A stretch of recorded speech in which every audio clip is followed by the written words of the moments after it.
ஒருத்தர் பார்க்க ரொம்ப அழகா அட்ராக்டிவா இருக்காங்கன்னு வச்சுப்போம். உடனே நம்ம பிரெயின் என்ன நினைக்கும் தெரியுமா? அவங்க ரொம்ப புத்திசாலி, நல்ல குணம் உள்ளவங்க, லைஃப்ல சக்சஸ்ஃபுல்லான ஆளு, அவங்கள நம்பலாம் அப்படின்னு நாமளா ஒரு முடிவுக்கு வந்துடுவோம். ஒருத்தர் மேடையில நின்னு செம கான்ஃபிடென்ட்டா பேசுறாருன்னா, உடனே அவருக்கு எல்லாமே தெரியும்னு நினைச்சுப்போம். ஒரு செலிபிரிட்டி வந்து ஒரு ப்ராடக்ட்ட விளம்பரம் பண்ணா, அந்த ப்ராடக்ட் மேல நமக்கு ஒரு தனி மரியாதையே வந்துடும். ஏன் நம்ம பிரெயின் இப்படி பண்ணுது? இதுக்கு பின்னாடி இருக்கிற சைக்காலஜியை புரிஞ்சுக்கிட்டீங்கன்னா, இனிமே உங்க லைஃப்ல பார்க்குற ஒவ்வொரு விஷயமும் வேற மாதிரி தெரியும். சைக்காலஜில இத ஹேலோ எஃபெக்ட்னு சொல்றாங்க. இந்த பேர் எப்படி வந்ததுன்னா, பழைய மத ரீதியான ஓவியங்கள்ல இந்த சாதுக்கள், ஏஞ்சல்ஸ் இவங்களுக்கெல்லாம் தலைக்கு பின்னாடி ஒரு ஒளிவட்டம், அதாவது ஒரு க்ளோயிங் ஹேலோ வரைஞ்சிருப்பாங்க. அது தூய்மையையும் நன்மையையும் குறிக்குது. நம்ம பிரெயினும் இதே வேலையை தான் பண்ணுது. ஒருத்தர்கிட்ட இருக்கிற ஒரே ஒரு நல்ல குவாலிட்டி அவங்களோட மத்த எல்லா விஷயத்து மேலேயும் ஒரு ஒளிவட்டத்தை வீசி அவங்க மொத்தமாவே சூப்பரானவங்க மாதிரி ஒரு மாயையை உருவாக்கிடுது. 1920ல எட்வர்ட் தார்ண்டைக் அப்படிங்கிற ஒரு சைக்காலஜிஸ்ட் மிலிட்ரி ஆஃபீஸர்ஸ் அவங்க சோல்ஜர்ஸை எப்படி எடை போடுறாங்கன்னு ஒரு ரிசர்ச் பண்ணப்பதான் இந்த விஷயத்த முதல்ல கண்டுபிடிச்சாரு. ஒரு சோல்ஜர் பார்க்க நல்ல டிசிப்ளினா பிசிக்கலா ஸ்ட்ராங்கா இருந்தா அவரோட லீடர்ஷிப், கேரக்டர், ஏன் அவரோட இன்டெலிஜென்ஸ் கூட ரொம்ப அதிகமா இருக்கும்னு ஆபீசர்ஸ் ரேட்டிங் கொடுத்தாங்க. நிஜத்துல அதுக்கும் இதுக்கும் எந்த சம்பந்தமும் இல்லை. ஆனா நம்ம பிரெயின் சம்பந்தமே இல்லாத புள்ளிகளை ஒன்னா இணைக்குது. இந்த ஹேலோ எஃபெக்ட் நம்ம கண்ணை மறைக்கிறது தான் இங்க இருக்கிற ஆபத்தே. இது நடக்கிறது நமக்கு தெரியவே தெரியாது. இப்போ சோஷியல் மீடியாவை எடுத்துக்கோங்க. ஒருத்தர் நல்ல ஏஸ்தட்டிக் வீடியோஸ், சினிமாட்டிக் லைட்டிங், ஒரு அமைதியான குரல், கான்ஃபிடென்ட்டான கம்யூனிகேஷனோட லட்சக்கணக்கில் ஃபாலோவர்ஸ் வச்சிருக்காருன்னா உடனே எல்லாரும் அவரை ஒரு தத்துவ ஞானி ரேஞ்சுக்கு பார்க்க ஆரம்பிச்சிருவாங்க. அவர் சொல்றதுல நிஜமாவே அறிவு இருக்கான்னு யாரும் செக் பண்ண மாட்டாங்க. ஏன்னா பிரசன்டேஷன் அப்படி ஒரு பர்செப்ஷனை உருவாக்கிடுது. நம்ம பிரெயின் மேல் பூச்சையும் நாணத்தையும் போட்டு குழப்பிக்குது. அழகா இருக்கிறவங்கள இந்த உலகம் எப்படி பார்க்குது தெரியுமா? அழகா இருக்கிறவங்க ரொம்ப இன்டெலிஜென்ட், திறமையானவங்க, நம்பகமானவங்க, ஏன் ரொம்ப நல்லவங்கன்னு கூட மக்கள் தப்பா நினைச்சுக்கிறாங்கன்னு பல ஸ்டடி சொல்லுது. நிஜத்துல அவங்க அப்படி இருக்கணும்னு எந்த அவசியமும் இல்லை. ஆனா ஒரு பாசிட்டிவ் ட்ரேட்டை வச்சு மற்ற எல்லா ஏரியாவுக்கும் நம்ம பிரெயின் மார்க் போட்டுடுது. இது ஸ்கூல்லையும் நடக்கும். அமைதியா நல்லா பிஹேவ் பண்ற ஸ்டூடெண்ட்ஸ் ரொம்ப புத்திசாலின்னு டீச்சர்ஸ் நினைப்பாங்க. ஆஃபீஸ்ல திறமை இருந்து அமைதியா இருக்கிறவங்கள விட சும்மா கான்ஃபிடென்ட்டா பேசுறவங்க ரொம்ப கேப்பபிளான ஆளுங்கன்னு மேனேஜர்ஸ் நம்பிடுவாங்க. இன்டர்வியூல கூட ஒருத்தரோட அப்பியரன்ஸும் கம்யூனிகேஷன் ஸ்டைலும் தான் அவங்களோட உண்மையான திறமையை விட வேலை கிடைக்கிறதுக்கு காரணமா அமையுது. ரிலேஷன்ஷிப்ல கூட இந்த ஹேலோ எஃபெக்ட் பெரிய கேம் பிளே பண்ணுது. ஒருத்தரை நமக்கு எமோஷனலா பிடிச்சு போயிட்டா அவங்க கிட்ட இருக்கிற தப்பு எல்லாம் நம்ம கண்ணுக்கு தெரியாது. அவன் அப்படிலாம் பண்ண மாட்டான், அவ ரொம்ப நல்லவ, அவங்க பர்ஃபெக்ட்னு சொல்ல ஆரம்பிச்சிடுவோம். ஆனா நாம அங்க அந்த மனுஷனை பார்க்கல, அவங்க சுத்தி இருக்கிற அந்த ஒளிவட்டத்தை மட்டும்தான் பார்க்கிறோம். இது மனுஷங்களுக்கு மட்டும் இல்ல, பெரிய பிராண்ட்ஸ்க்கு கூட பொருந்தும். ஒரு கம்பெனி ஒரு நல்ல ப்ராடக்ட் செஞ்சா அவங்களோட மற்ற எல்லா ப்ராடக்ட்டும் நல்லா தான் இருக்கும்னு கஸ்டமர்ஸ் பிளைண்டா நம்பிடுவாங்க. இதனாலதான் கம்பெனிங்க அவங்களோட இமேஜை பில்டு பண்ண கோடிக்கணக்கில் செலவு பண்றாங்க. ஏன்னா நம்ம ப்ராடக்ட்டை மட்டும் வாங்குறது இல்ல, அந்த இமேஜையும் சேர்த்து தான் வாங்குறோம். இன்னைக்கு இருக்கிற இன்டர்நெட் உலகம் இந்த ஹேலோ எஃபெக்டை இன்னும் பல மடங்கு அதிகமாக்கிடுச்சு. இன்னைக்கு ஆன்லைன்ல விசிபிலிட்டி இருந்தாலே போதும், கிரெடிட்டபிலிட்டி கிடைச்சிடுது.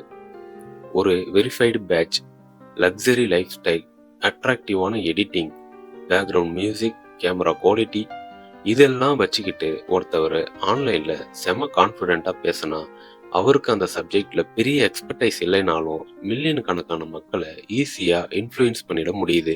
பல நேரங்கள்ல நாம உண்மையை கேட்கறது இல்ல, அந்த பிரசன்டேஷனை பார்த்தே ரியாக்ட் பண்றோம். ஆனா இதனால மனுஷங்க எல்லாரும் முட்டாள்னு அர்த்தம் இல்ல, அந்த இன்ஃப்ளூயன்சர்கள் எல்லாரும் நம்மளை ஏமாத்துறாங்கன்ற அர்த்தமும் இல்ல. நம்ம பிரெயின் எப்பவுமே எஃபிஷியண்டா வேலை செய்ய ஆசைப்படுது, அவ்வளவுதான். யோசிச்சு பாருங்க. லைஃப்ல பார்க்குற ஒவ்வொரு மனுஷனையும், ப்ராடக்டையும் சிச்சுவேஷனையும் ஆரம்பத்துல இருந்து உட்காந்து அனலைஸ் பண்ணிட்டு இருந்தா நம்ம பிரெயின் டயர்ட் ஆயிடும். அதனாலதான் பிரெயின் சில ஷார்ட்கட்ஸை யூஸ் பண்ணுது. பார்க்க கான்ஃபிடென்ட்டா இருக்காரா, அப்போ திறமையானவரா தான் இருப்பார். பார்க்க சக்சஸ்ஃபுல்லா இருக்காங்களா, அப்போ புத்திசாலியா தான் இருக்கணும். இந்த ஷார்ட்கட்ஸ் நமக்கு குயிக் டெசிஷன் எடுக்க உதவினாலும் பல நேரங்கள்ல தப்பான ஜட்ஜ்மெண்ட்டுக்கும் கூட்டிட்டு போயிடுது. ஆனா ஒன்ஸ் உங்களுக்கு இந்த விஷயம் புரிஞ்சிருச்சுன்னு வச்சுக்கோங்க, உங்களுக்குள்ள ஒரு பவர்ஃபுல் சேஞ்ச் நடக்கும். நீங்க வெளி தோற்றத்தை பார்த்து ஏமாறத நிறுத்துவீங்க. ஒருத்தரோட குணங்களை தனித்தனியா பிரிச்சு பார்க்க ஆரம்பிப்பீங்க. அவர் நல்லா பேசுறாரு, அதனால அவர் ஒரு நாணின்னு நினைக்காம அவர் நல்லா பேசுறாரு அவ்வளவுதான், அதுக்கு மேல எதுவும் இல்லைன்னு தெளிவா இருப்பீங்க. அந்த அவேர்னஸ் உங்களை ஏமாத்துக்கார இன்ஃப்ளூயன்சர்ஸ், ஃபேக்கான குருக்கள், எமோஷனலா உங்களை கண்ட்ரோல் பண்ற நச்சுத்தன்மையான மனுஷங்க கிட்ட இருந்தோ காப்பாத்தும். உங்க டெசிஷன் மேக்கிங்க இம்ப்ரூவ் பண்ணும். ஏன்னா பல தப்பான முடிவுகள் எமோஷன்ஸ்னால வர்ற அந்த ஒளிவட்டத்தால தான் நடக்குது. அட்மிரேஷன் நம்ம கண்ணை மறைக்கிறதுனால பல ரெட் பிளாக்ஸை நாம கண்டுக்காம விட்டுறோம். திறமையை விட கான்ஃபிடென்ஸையும், கண்டென்ட்டை விட ஸ்டைலையும் நம்பி ஏமாந்துடுறோம். இந்த அவேர்னஸ் அந்த தப்பான ஜட்ஜ்மெண்ட் ப்ராசஸை கொஞ்சம் ஸ்லோ பண்ணும். முழுசா நிறுத்த முடியாது. ஏன்னா சைக்காலஜிஸ்டுங்கள் உட்பட எல்லா மனுஷங்களுக்கும் இந்த காக்னிட்டிவ் பயாஸ் கண்டிப்பா இருக்கும். நம்ம நோக்கம் பர்ஃபெக்டா இருக்கணுங்கிறது இல்லை. ஜட்ஜ் பண்ணும்போது கொஞ்சம் கான்ஷியஸா இருக்கணும், அவ்வளோதான். இதோட இன்னொரு பக்கத்தையும் நாம புரிஞ்சுக்கணும். இந்த ஹேலோ எஃபெக்டை தெரிஞ்சுக்கிறதுக்கு மூலமா நாம மற்றவங்க கிட்ட கொஞ்சம் இரக்கமா நடந்துக்க முடியும். ஏன்னா இந்த சமூகம் நிஜமாலுமே திறமையான பலரை அவங்க கிட்ட பிரசன்டேஷன் ஸ்கில்ஸ் இல்லைங்கிறதுக்காகவே கண்டுக்காம விட்டுருது. அமைதியானவங்க, கொஞ்சம் ஆக்வர்டா இருக்கிறவங்க, இன்ட்ரோவர்ட்ஸ், ஸ்டைலா ட்ரெஸ் பண்ணாதவங்க, இவங்க கிட்ட ஆழமான அறிவோ நற்குணமோ உண்மையான பாசமோ இருக்கலாம். ஆனா அவங்களால ஒரு ஸ்ட்ராங்கான ஹேலோவை கிரியேட் பண்ண முடியாததுனால இந்த உலகம் அவங்கள குறைச்சி மதிப்பிடுது. ஹியூமன் சைக்காலஜியோட ஒரு வலியான பக்கம் தான் இது. நாம சப்ஸ்டன்ஸை பார்க்கறதுக்கு முன்னாடி ஷைனை பார்த்து ஏமாந்துடுறோம். அதனால தான் இந்த ஹேலோ எஃபெக்டை புரிஞ்சுக்கிறது ரொம்ப முக்கியம். வெறும் சைக்காலஜி கிளாஸுக்காக மட்டும் இல்லை, நம்ம daily life, relationship, leadership, social media, யாரை ரோல் மாடலாக சூஸ் பண்ணுறோம், யாரை ஃப்ரெண்டாக மாற்றுறோம், யாரை நம்புறோம்னு எல்லா இடத்துலையும் இது தேவைப்படுது. இந்த கான்செப்ட் புரிஞ்சா நாம சில ஆரோக்கியமான கேள்விகளை கேட்க ஆரம்பிப்போம். இந்த ஆளுகிட்ட நாம எதை பார்த்து வியக்கிறோம், எந்த ஒரு எவிடன்ஸும் இல்லாம மற்ற குவாலிட்டிஸை பார்த்து நாமளா அசியூம் பண்ணிக்கிறோமா, நாம நிஜமாவே இந்த மனுஷனை புரிஞ்சு வச்சிருக்கோமா, இல்ல அவங்களோட இமேஜை பார்த்து ரியாக்ட் பண்றோமா. இந்த ஒரு சின்ன பாஸ், ஒரு சின்ன இடைவெளி உங்க பர்செப்ஷனையே மாத்திரும். நிஜத்தை சொன்னா அந்த இடைவெளி தான் எமோஷனல் இன்டெலிஜென்ஸ். மனுஷங்க நிஜத்தை அப்படியே நேரடியா பாக்குறது இல்ல, நிஜத்தை சுத்தி இருக்கிற எமோஷனல் க்ளோவை தான் பாக்குறாங்க. இந்த உண்மையை புரிஞ்சுக்கிட்டா நாம எல்லாரையும் கொஞ்சம் ஃபேரா ஜட்ஜ் பண்ணுவோம், தெளிவா சிந்திப்போம், கொஞ்சம் கான்சியஸா வாழ்வோம். ஆனா நம்ம பிரெயின் இந்த மாதிரி பாசிட்டிவ் ஒளிவட்டத்தை மட்டும்தான் உருவாக்குமான்னு கேட்டா இல்ல. சில நேரங்கள்ல ஒருத்தர்கிட்ட இருக்கிற ஒரே ஒரு நெகட்டிவ் குவாலிட்டி அவங்களோட மற்ற எல்லா நல்ல விஷயங்களையும் இருட்டடிப்பு பண்ணிடும். ஒரே ஒரு தப்பு, இல்ல ஒரு ஆக்வர்ட் மூமெண்ட், இல்ல ஒரு பேட் ஃபர்ஸ்ட் இம்ப்ரெஷன் மொத்த மனுஷனுமே மோசம்னு முத்திர குத்திடும். சைக்காலஜில இத ஹார்ன் எஃபெக்ட் அப்படின்னு சொல்றாங்க. இந்த எஃபெக்ட் உங்க relationship, office, school, social media, ஏன் உங்களை நீங்களே பார்க்குற பார்வையை கூட சைலண்டா பாதிச்சுட்டு இருக்கலாம். அதை பத்தி அடுத்து வர வீடியோவில் விரிவா பேசுவோம்.